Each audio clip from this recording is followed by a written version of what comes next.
And one of the ways we're going to learn this is by listening to women in other countries, not just to women in the US. Women in other countries that I work with, or I should really put it, women in other countries who teach me. We're all learners. And in the last several years, I've been particularly taught, and this, I'm being very precise here now, about the feminists in other countries who've taught me about how even peace movements can get masculinized. First of all is South Korean feminists. How many of you ever were stationed in South Korea? Or any of you? Look around. Right? South Korea had, in the 1980s, one of the most vibrant and successful anti-military pro-democracy movements in the world. We didn't hear much about it now in this country because we don't get much news of anybody else's peace movements or anybody else's pro-democracy movement. But now, some of the South Korean women who were in that peace movement, and it was a very, very risky movement to be part of, they are now reflecting back about how their movement, that was supposedly an anti-military movement, and they did succeed in ousting the military government that was such a close ally to the United States. So this is a successful movement against the military regime. But these women that were with their male colleagues in that pro-democracy, anti-military regime movement, they are now writing and talking about the ways in which masculinity was privileged inside that peace movement, to the point that two things happened. One, by the end of the movement, it looked as though it was a male-led movement. It wasn't, but that's the way it looked by the end. Secondly, the peace movement itself began to adopt some of the militarized thinking of the military regime. A belief in hierarchy, a belief in confrontation as the main way to solve problems, the presumption that women were especially useful if they were girlfriends. That these sorts of things went on inside the South Korean peace movement. And now there is a rethinking of, in fact, what that peace movement accomplished. Yes, they say, the South Korean women say. Yes, they managed to oust the South Korean military government, which now makes the US militaristic alliance with the South Korean government, thankfully, much less easy. But the second thing they said is, we never really addressed militarism.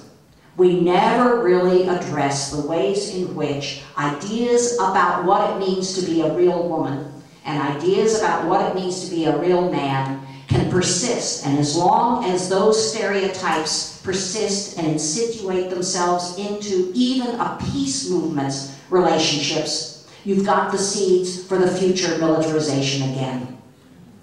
The other thing that the women in South Korea have taught us is that you have to take seriously sexuality. You have to take seriously prostitution.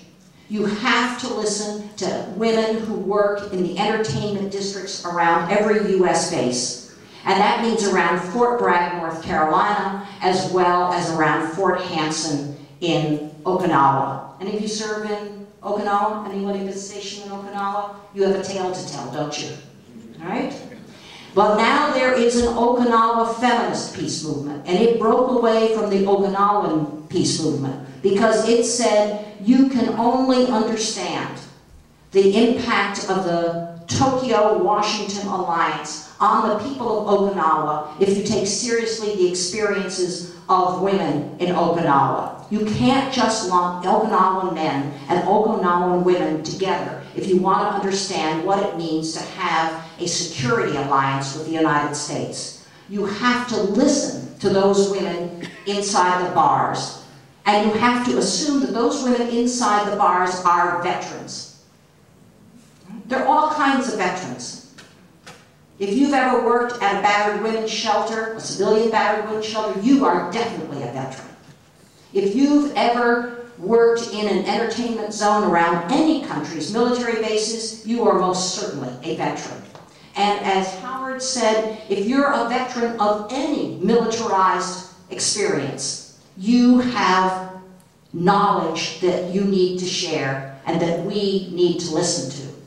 So the Okinawan women's movement is saying, now let's listen to those women. Let's understand what a US-Japanese government-to-government security alliance looks like when you see it from the vantage point of a brothel. And that it's not trivial. That all the presumptions about masculinized morale, all the presumptions about re-enlistment, all the presumptions about the locals, all the presumptions about what's to be feared, all the presumptions about whose security is being secured. You'll get a deeper insight, these Okinawan feminists say, if you take seriously the women inside the bars. And those women, by the way, don't stay the same.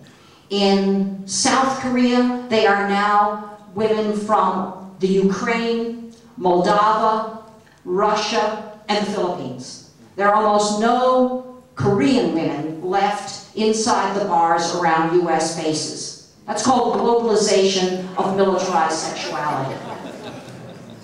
The American men are still the American men, but the women inside the bars are a different nationality because of the changing economics of the end of the Cold War. The end of the Cold War hasn't been liberating for a Ukrainian woman working outside a US military base in South Korea now. So things change as well as stay the same. And finally, listen to women here at home who don't look as though they're veterans.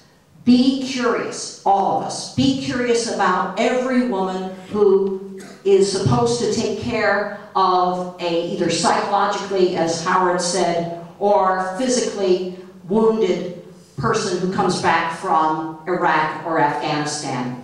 Listen to the girlfriend. Listen to the fiancé. Listen to the mother. Listen to the wife. And don't do it out of sort of Fox News sentimentality. Listen because you think that's the only way we're going to actually understand how militarization works its way through women's and men's lives in ways that makes it persistent. Take the women's lives seriously. Let's be smarter. Let's stop militarization everywhere. Thank you.